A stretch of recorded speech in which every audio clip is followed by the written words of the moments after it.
బెంగళూరులో దారుణం జరిగింది. కారు సైడ్ మిర్రర్ కు బైక్ తాకింది అన్న కారణంగా గొడవపడి ఓ యువకుడిని కారుతో వెంటాడి గుద్ది చంపిన ఘటన తీవ్ర దుమారం రేపింది.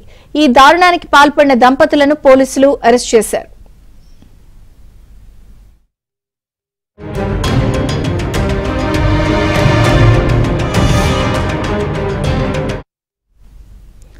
ఈ నెల 22న అర్ధరాత్రి దర్శన్ అనే వ్యక్తి తన స్నేహితుడు వరుణ్ తో కలిసి శ్రీరామ్ లేఅవుట్ ప్రాంతంలో బైక్ పై వెళ్తున్నారు.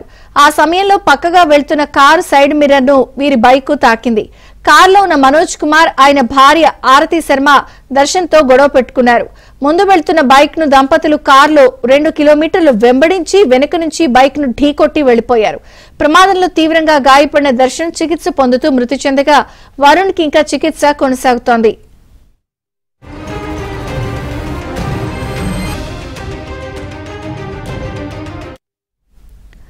కాగా దంపతులు బైక్ ను ఢీకొట్టిన విజువల్ సీసీ కెమెరాలో రికార్డ్ అయ్యాయి. ఘటనా స్థలంలో కారు విడిభాగాలు కొన్ని పడిపోగా మనోజ్, ఆరతి ముఖాలకు మాస్కులు వేసుకుని వెనక్కి వచ్చి వాటిని తీసుకెళ్లారు. సీసీ ఫుటేజ్ ద్వారా దంపతులను గుర్తించిన పోలీసులు నిందితులను అరెస్ట్ చేశారు.